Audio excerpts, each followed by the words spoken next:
I'm Imran Garda.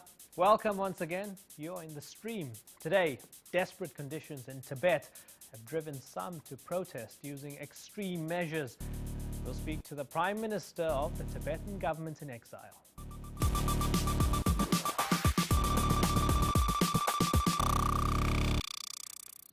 Well, joining us in the studio today is the Kalon Tripa, or Tibet's Prime Minister in exile, Lobsang Sangay.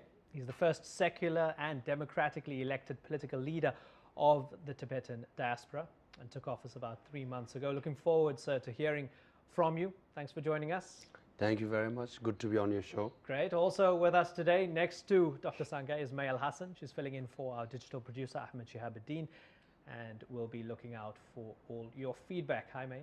Hi, thanks for having me on again. Great. Well, now, since March, at least 11 young Tibetans in the autonomous region have set themselves on fire to protest against the policies of the Chinese government, which has controlled the region since 1951.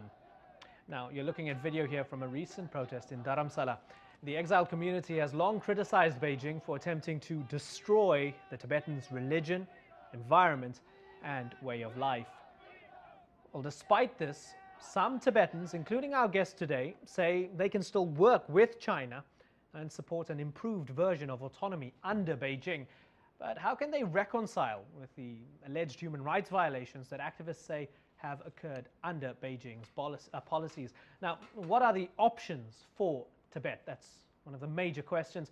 Dr. Sangay, welcome once again to the stream. What are the options for Tibet? I see that you've been in the United States, you've been speaking to senior officials, congressmen. Have you achieved any guarantees from them? Well, no one can guarantee, only guarantee that we can hope for, and which is very much strong and alive, is the Tibetan people. Tibetan sense of identity and Tibetan sense of struggle is very alive, very strong inside and outside. As you just rightly pointed out, 11 Tibetans have self-immolated. Just yesterday, a nun set herself on fire. And all these 11 people, since March 16th of this year, they have a common theme or the common slogans as they are on fire. They cry and shout, "Freedom in Tibet," and "Long live His Holiness the Dalai Lama," or "Return of His Holiness the Dalai Lama in Tibet."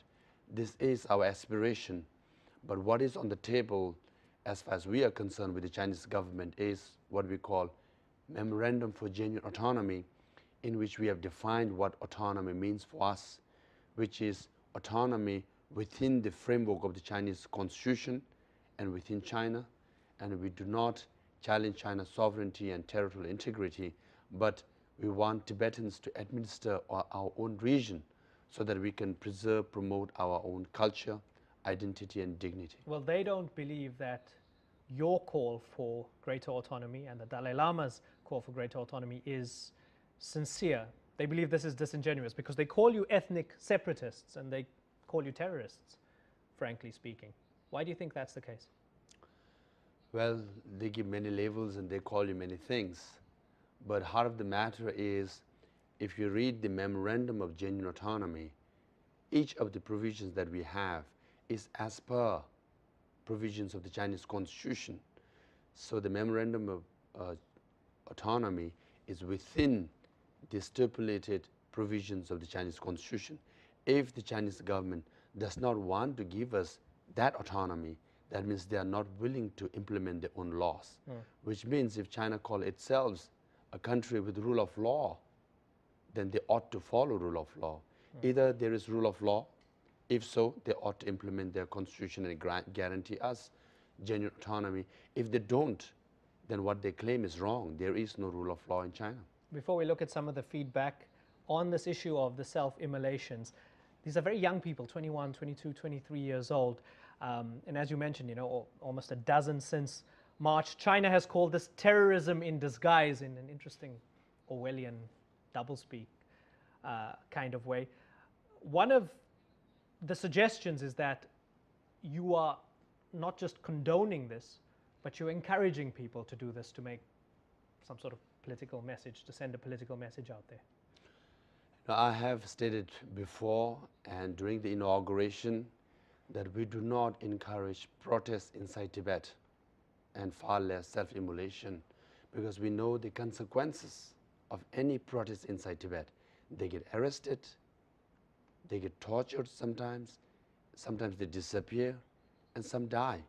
Why would anyone encourage protests inside Tibet when you know the consequences? Why would anyone encourage self-immolation? Because you're asking someone to give up your precious lives. Given a choice, no one will give up one's life. But these 11 Tibetans have done so because they are in desperate condition. The situation is intolerable, unlivable, hence they are saying, I'm giving up my life, so that the sufferings of the Tibetan people will be known all around the world, and support will come to rescue Tibetan people and get their freedom. These are the cries as they were burning, and international community ought to hear that it's not terrorism in disguise. The motivation of these Tibetans is very clear, to help Tibet and Tibetan people. The intention is also very clear. They do not want to harm anyone. None of them have harmed anyone. And the action is sad, self-burning. Yes. And hence sacrifices is for Tibetan people, Yes. and is far, far away from terrorism or terrorism disguise. Yeah, echoes of Mohamed Bouazizi in Tunisia, which kicked off the Arab Spring, if you like. May, dipping into some of the feedback? Well, it's interesting. There is a question related to that, relating the self-immolations to what's going on in the Arab world. So Tib Cowboy asks, what is the view of the Tibetan government in exile on the freedom revolutions in Tunisia, Egypt, and Libya? We really do not know the reasons or the idea that the self-immolators, in Tibet, where did they get it from? Perhaps the Tunisian college graduate who was unemployed, who just opened a vegetable vendor, and the policeman came and told him, without license you can't sell vegetables, and threw away his vegetables, and in desperation he committed self-immolation and he died, and that triggered the Arab Spring, so to speak. And what the Jasmine Revolution or the freedom movement in Arab countries demonstrate is the universality of freedom. Till recently, some people have argued, some scholars have said, Islam and democracy or freedom are incompatible. Now, from Egypt, Tunisia, to Lebanon, to in Libya, it's clearly demonstrated that freedom and Islam are compatible. Universality of freedom is well established now. Democracy is compatible with Hinduism, with Christianity, with Judaism, and with Islam and with Buddhism as well. So we do believe in universality of freedom, and for the last 50 years Tibetans have invested in democracy and freedom. That's why we have democratic system in exile, and I got elected through democratic process, and I am the leader of the Tibetan people at the moment, at least the political side of it. Dr. Sangay, I want to draw your attention to one of the video questions that we got through. We put out a call out. A lot of people sent us their video questions to you, which is the great bonus of doing this program. This one was from somebody with a Twitter handle, Tibet Truth, who sent us this video. Let's have a listen into this question here. Talking about the self-immolation and why it was for national independence, and asking why you don't call for the same. Let's listen to this. Prime Minister, why is the exiled Tibetan administration not supporting the same goal of independence which Tibetans in occupied Tibet are struggling for? There you have it, that question coming in from Tibet Truth, which suggests that there's a disconnect between the government in exile and those people on the ground. Of the 11 self-immolators, we don't have full information about them, and how they did it and how they're doing now, because we don't have access to the area. But majority of them, their slogan seems to be freedom in Tibet and return of His Holiness the Dalai Lama. And one of them advocated independence for Tibet. And Tibetan society, community is a democratic society. We have freedom of speech, and people are entitled to have their views. And we have in exile and in Tibet, some people have views of independence, and they're entitled to have it. And as far as the Tibetan administration is concerned, and I ran my election on the platform of middle way approach or genuine autonomy within China, and I got elected through that mandate. So I am, mandated or required to implement, the platform I ran on, and the Tibetan Parliament in exile have passed 3 resolutions. The Parliament represents Tibetan people on middle way or genuine autonomy, and that's what we are standing for. Having said that, we do respect other views, including those who call for independence, but that's part of the free speech, and we ought to have debate, a healthy debate within the society, but that debate should not lead to divisions and then far worse coalitions and or factions. So for the moment, we have healthy discussion and healthy debate, which is fine, which is part of our democracy. Okay, let me play you one more video before we go to some tweets. Have a listen to this one. I'm Emily Strasser in Atlanta, Georgia. Dr. Sangila, you have said that you will continue to follow the middle way approach of His Holiness the Dalai Lama. Yet your election by the Tibetan people and His Holiness's official resignation of political power seem to indicate a desire for a fresh direction. Given that the middle way approach has yet to make any significant progress since it was adopted more than 20 years ago, how will you use your unprecedented role as a secular political leader of the Tibetan people to make effective changes? Interesting points there. Yes, interesting, but both the questions seems to be related. And yes, we have sent our envoys to Beijing and China to have formal dialogues with their counterpart 9 times. But unfortunately, it has not led to a breakthrough. And there's a stalemate in dialogue between the Chinese representative and our envoys. So there is a growing frustration, which is understandable. But if you look at any nonviolent movement or negotiation, it takes time. Northern Ireland took a lot of years, and Palestine and Israel is taking many more years, despite many rounds of dialogues and negotiation. And on our part, yeah, it is frustrating at times. It does take time. So from our side, we are willing to have negotiation with the Chinese government to solve this issue peacefully for genuine autonomy. You're talking about negotiations with the Chinese government, but just looking, I mean, in a cultural sense and looking at your history as well. This is from CCTV's website, the 60th anniversary of Tibet's peaceful liberation. It says on the website, there's this idea that there isn't actually a Tibetan problem within China. I was reading an article from the People's Daily online, Chinese state website in the English language, and everything was in quotation marks, from the middle way to Tibetan government in exile to you becoming the prime minister, even your Harvard credentials. It said something along the lines of, you studied at Harvard and it made you a law expert. So everything was in quotation marks. I wonder, is that not at the heart of this? Does it not epitomize the fact that the Chinese perception of you is of a people in quotation marks? That's true. They try to put you in boxes many times. For example, they always issue a magazine called China's Tibet. Now, I've never seen a magazine in America which says, America's Washington, D.C., or let's say, the Saudi Arabia will say Saudi Arabia's, Mecca or something like that. But that shows there's something they're hiding there. They're guilty of something. That's why they have put in quotation marks, But the truth of the matter is, when the Chinese leaders, as you're showing me the picture of current Vice President of China, Xi Jinping, when he visited Lhasa, he did it under martial law. Troops lined up in the streets of Lhasa with automatic machine guns roaming up and down the streets.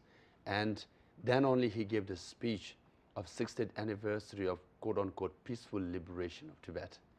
When you do it under such, military presence, it clearly demonstrates that their hardline policies is not working. May? Before I go to the next question, it's interesting. I've been seeing on our Twitter feed that some people are predicting a China Spring to occur. So we shall see. But we got a question from Ben, and he asks you, where's the political linchpin on this issue? Who can move China? What kind of political will would it take? Arab Spring is known as Jasmine Revolution, and jasmine tea is very popular in China. But then the Chinese government was so nervous, they have prevented the word jasmine from any of the websites, you know. And some Tibetans, because we wear turquoise necklace, you know, turquoise is very famous. So some Tibetans call it either a turquoise revolution for Tibetans, or, you know, or some kind of maroon, because color of our monks are maroon kind of revolution. Ultimately, the pressure or power for any struggle has to come from within. For Tibetan people, Tibetan spirit, your belief in yourself that one day you will be free, you will return to your homeland, is the most powerful foundation that any revolution Undoubtedly, undoubtedly. But on that question of political will, we know that the Dalai Lama's visit here was heavily watered down. He went through the back door during his visit with Barack Obama. He passed the garbage cans on his way out to avoid the press. His visit to Australia was watered down. South Africa didn't give the Dalai Lama a visa to visit his old friend Bishop Desmond Tutu to celebrate his birthday. The inference being that South Africa was perhaps scared at upsetting China. With all of that, given the global political atmosphere, the US economy and the global economy relying so much on China, does it not maybe dampen your expectations a bit? Not at all, for several reasons.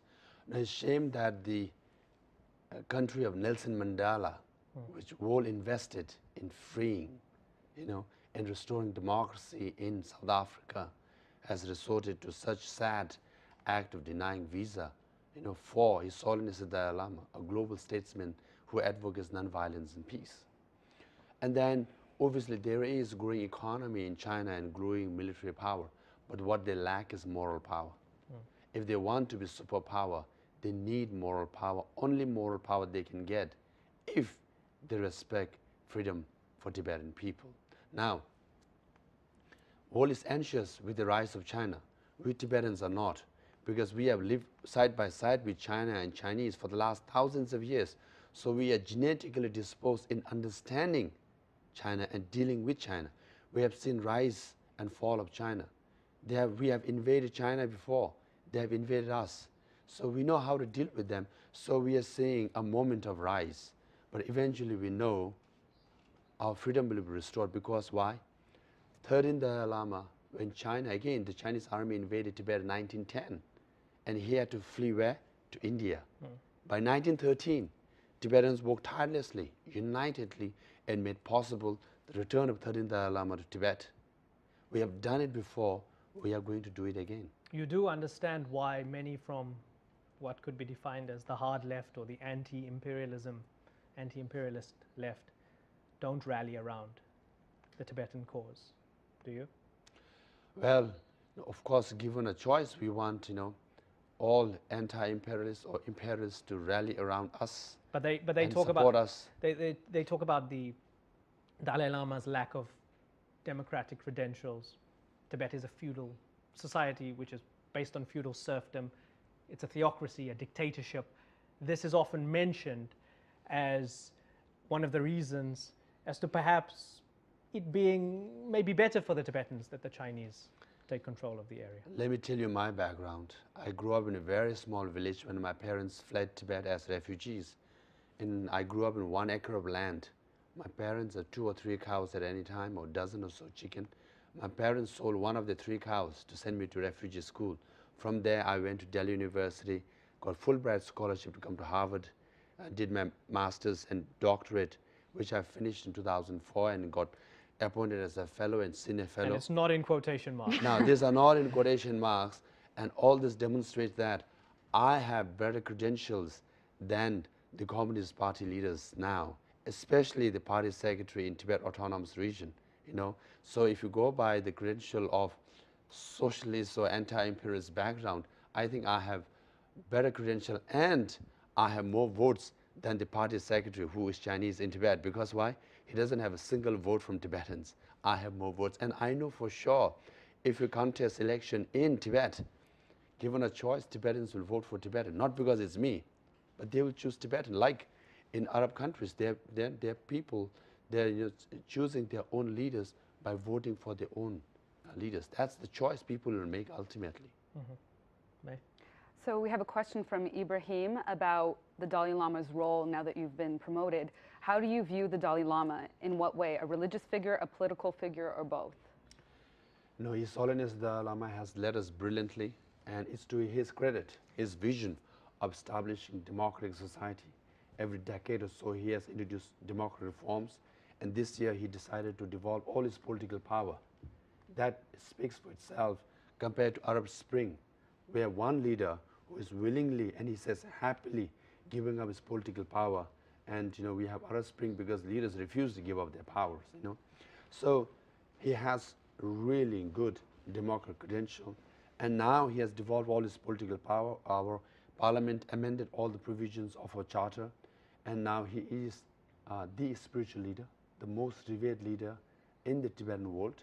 But now I am the political leader of the Tibetan society, and His Holiness wants to see the Tibetan people lead their own movement, not be dependent on an individual, so that we can sustain, strengthen our movement for a prolonged period of time if necessary. Dr. Sangay, in an interesting theological subplot, I wouldn't have thought that China would get into a theological debate with the Tibetan people, but they have, because China wants to appoint its own Dalai Lama when the Dalai Lama dies, suggesting as well that they have a better interpretation of Tibetan Buddhism than you do, than the Tibetan people do, than the Dalai Lama does. What does that say to you, and what does that forthcoming battle, the Dalai Lama is mortal, what does that suggest to you? There is no forthcoming battle because battle is already won. Why? His Holiness the Dalai Lama is the ultimate authority on who the next Dalai Lama should be. On the one hand, is the Communist Party of China. They say religion is poison. They call His Holiness the Dalai Lama a devil. Then they have banned his photograph. If you're caught with one, you could go to prison. Now people are crying for the return of His Holiness the Dalai Lama. They are preventing it. And how one can believe that they have any right to appoint or select the next Dalai Lama? Then His Holiness the Dalai Lama himself, he is the reincarnation. Whether you are a believer or not, you have to choose. If you are a believer, our loyalty and faith comes from within, and it's with him. And if it designates a successor and it says this is my successor, Tibetans will believe him. So that's why inside Tibet, even though majority have not seen or met with Dalai Lama, but even though they are in flames when they are dying, they say, we want His Holiness the Dalai Lama to return to Tibet. Their loyalty and faith towards him is absolute. So as far as the next Dalai Lama is concerned, there is no battle. It's already won. His Holiness will decide, Tibetan will follow him, and Chinese government has no credential, credibility and legitimacy in appointing the next Dalai Lama, even though they might try so. Okay, there's just a minute to go, so May, I'm going to allow you to throw one more tweet. Okay, so this one is from Jennifer. She asks if you are worried that Tibetans will fade away, with many accepting China's economic military might makes this impossible. Tibet will not fade away. Tibet, if you look at the map of Tibet, it is called the plateau of the world, the roof of the world. Our topography cannot be wiped away from the map. So most of the mountains, Mount Everest, Kanchenjunga, are in Tibet. Top 10 major rivers of Asia flow from Tibet. Tibet has the third largest reserve of ice. It's called third pole after Antarctica and Arctic. So Tibet will never fade away. Tibetans will never fade away. Our issue will be alive and our freedom will be restored. His Holiness the Dalai Lama will return to Tibet. That day will come. Eloquently put, Dr. Lobsang Sangay, the Prime Minister in exile, of the government in exile of Tibet. It's been a great pleasure having you on the Orange Couch. We hope to speak to you again in the not too distant future.